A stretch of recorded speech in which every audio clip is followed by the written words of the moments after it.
देवी सज्जनों, नमस्कार, जय हिंद। मैं आज एक और वीर सेनानी पर एक वीडियो आपके सामने प्रस्तुत कर रहा हूं दोस्तों। वो और कोई नहीं है, मेरे दादाजी। जैसे मैं बार बार कहता हूं, मैं सेना की अपने परिवार की 5वीं पीढ़ी था सेना में। मेरे दादाजी राव लेखराम के बारे में कुछ बात करूंगा। वो एक वीर सैनिक, एक शिक्षक, एक सरल जीवन की प्रेरक कहानी है दोस्तों। गौरव गाथाएं शब्दों की मोहताज नहीं होती, कुछ जीवन दोस्तों सवे इतिहास बन जाते हैं। एक ऐसा ही जीवन था हवलदार राव लेखराम का, जो हर पीढ़ी को राष्ट्रीय धर्म सिखा गया। आज हम बात कर रहे हैं वीर सैनिक, उत्कृष्ट प्रशिक्षक और सरल व्यक्तित्व के धनी मेरे परम पूजनीय दादाजी हवलदार राव लेखराम जी। हवलदार राव लेखराम जी का जन्म 5 सितंबर 1897 को सार्जेंट राव गिरधारी लाल जी के घर हुआ। बचपन से ही वो मेधावी छात्र थे। उन्होंने प्रारंभिक शिक्षा गांव जाटूसना के गवर्नमेंट हाई स्कूल से प्राप्त की। यही स्कूल जहां उनके बेटे सूबेदार राव रामचंद्र और 5 बेटे भी पढ़े, और वहीं पे उनके पोते डॉक्टर टी.सी. राव ने भी वहीं से शिक्षा पाई।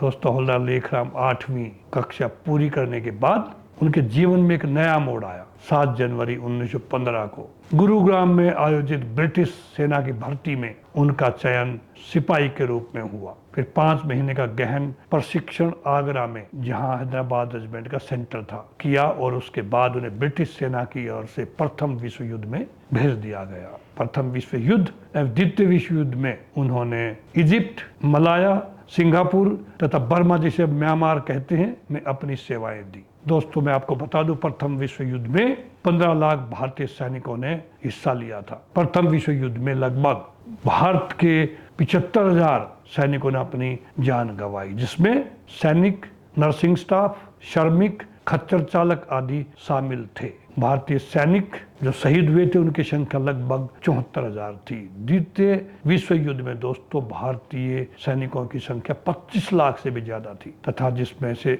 87,000 सैनिक वहां पे शहीद हो गए थे। युद्ध समाप्ति के बाद मेरे दादाजी भारत लौटे। उनकी कर्तव्यनिष्ठा और योग्यता को देखकर सेना ने उन्हें प्रशिक्षक के रूप में नियुक्त किया। इन्फेंट्री स्कूल व ऑफिसर्स ट्रेनिंग अकेडमी में उन्होंने अपनी सेवाएं दी, जहाँ पे क्वीन कमीशन के अधिकारियों को प्रशिक्षण वो दिया करते थे। उनके शिष्यों में एक बड़ा नाम था दोस्तों, जो अक्सर वो बताया करते थे, भारत के सेनाध्यक्ष उस समय के जनरल के.एस. थिमैया, जिनको 1927 में बैटलियन इनिंग दी थी, वेपन ट्रेनिंग उनको दी थी, हथियारों का इस्तेमाल करना उनको सिखाया था। 1960 में जब जनरल थिमैया जो थल सेनाध्यक्ष होते हुए रेवाड़ी में भूतपूर्व सैनिकों की रैली में हिस्सा लेने आए थे, तो उन्होंने हवलदार लेखराम जी को पहचान लिया। हाथ मिलाने के स्थान पर जनरल थिमैया ने उनके चरण छूने की कोशिश की, परंतु विनम्र स्वभाव के धनी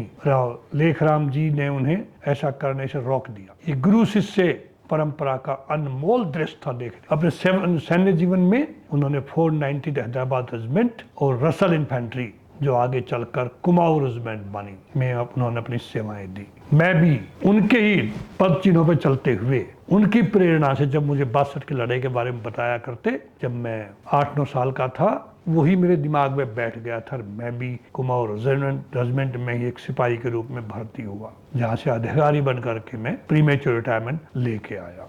राव लेखराम जी हॉकी के बहुत अच्छे खिलाड़ी थे, वही मुझे विरासत में मिला, और रस्साकशी के कुशल प्रतिभागी भी रहे। उनको उनकी बहादुरी एवं उत्कृष्ट सेवा के लिए 1915 का स्टार, ब्रिटिश वार मेडल, जो सैनिक 1914 से 20 तक सेना में थे, ब्रिटिश इंडियन आर्मी में थे, उनको ये मेडल मिला था। Victory medal, allied victory medal, because वो अलाइड फोर्सेज की तरफ से वो हिस्सा ले रहे थे। इंडिया जनरल सर्विस मेडल उनको 1909 से 1935 के बीच में जो सेना में थे, उन सभी को मिला था। Africa star, defence medal, India service medal, जो 1939 से 45 वर्ल्ड वार 2 में जिन्होंने हिस्सा लिया था, उनको इस पदक से नवाजा गया था। दोस्तों, ये सब कुछ उनकी उत्कृष्ट सेवा और बहादुरी के कारण उनको ब्रिटिश इंडियन आर्मी ने दिया था। मई 1922 में उनका विवाह श्रीमती भगवानी देवी से हुआ, जिनको गांव में बोहरी के नाम से पुकारते थे। उनके 6 पुत्र और 1 पुत्री हुए। उनके परिवार के सदस्य विभिन्न क्षेत्रों में देश सेवा व समाज सेवा में लगे रहे। बेटों में उनके सबसे बड़े बेटे सुबेदार राव रामचंद्र, जो आर्टिलरी में सेवा करके और फिर पेंशन आ गए 28 साल की नौकरी करके, नायक राव बनवारी लाल जो रेलवे टेरिटोरियल आर्मी में थे, श्री सादीराम जो रेलवे में थे, सुविधा मेजर शोताज सिंह जो ईएमए में थे, जिन्होंने 1971 की लड़ाई में मुक्ति वाहिनी सेना में बांग्लादेश में मुक्ति वाहिनी सेना के जवानों की मदद की थी, उनको वेपन ट्रेनिंग दी थी और उनको फायर करना सिखाया था। श्री लाला राव 5वें नंबर पे थे जो किसान थे। सबसे छोटे हवलदार राम सिंह सीआईएसएफ की नौकरी करके पेंशन लेकर के आ गए थे। उनके एक पुत्री थी श्रीमती इमरती देवी, हमारी भुआ जी, जिनका विवाह भोजराज का जो कोट का सिम राजस्थान में है श्री बिशंबर दयाल जो सुपरिटेंडेंट थे इंडियन टेलीग्राफ सर्विस के अंदर। दोस्तों, सेना से सेवानिवृत्ति के बाद भी राव लेखराम जी का जीवन सक्रिय रहा। उन्होंने खेती को अपनाया और अपने परिश्रम से अधिक भूमि खरीदी। वे अपने गांव जाटूसाना में आदर्श किसान के रूप में प्रसिद्ध हुए। हवलदार लेखराम जी अपने पोतों से विशेष स्नेह रखते थे। उनका स्वभाव अत्यंत सौम्य, शांत व मधुर था। उनके हॉकी खेलने के लिए वो सबको प्रोत्साहित करते थे। पूरे परिवार में वो अनुशासन, सेवा और प्रेम का प्रतीक बने रहे। दोस्तों, उनका खासकर अपने गांव में सूबेदार हीरा सिंह जी जो सबसे पहले सूबेदार थे गांव कैलाशपुर ढाणी जाटूसाना के अंदर, उनसे बहुत लगाव था। एक उनके और चचेरे भाई थे राव धन सिंह, वो भी पूर्व सैनिक थे, उनसे भी आपस में बहुत लगाव था। वो उधर 1965 की 1971 की लड़ाई में हमने उनको देखा, एक साथ बैठ करके अपने छोटे भाई राव इंद्रराज सिंह के घर जा करके वो न्यूज सुना करते कि युद्ध में भारतीय सेना कहाँ पहुंच गई, और वो अपने तजुर्बे बताया करते। तीनों बैठते थे जब एक साथ, कैसे उन्होंने वर्ल्ड वार 1, वर्ल्ड वार 2 दोनों तीनों ने उसमें हिस्सा लिया था। वो बताया करते अपने तजुर्बे, कैसे कैसे बर्मा में उन्होंने नौकरी की, कैसे कैसे इजिप्ट में उन्होंने नौकरी की, कैसे कैसे अफ्रीका में वो गए वर्ल्ड वार 1 में। दोस्तों,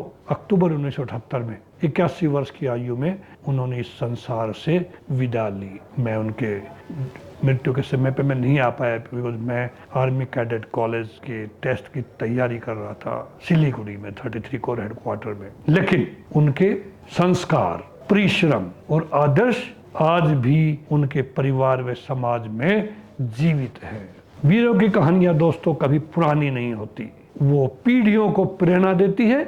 ऐसे दुर्बल रत्नों को हमारा सत सत नमन। हवलदार राव लेखराम जी की स्मृति दैव हमें कर्तव्य पथ पर अग्रसर रहने की प्रेरणा देती रहेगी। जय हिंद।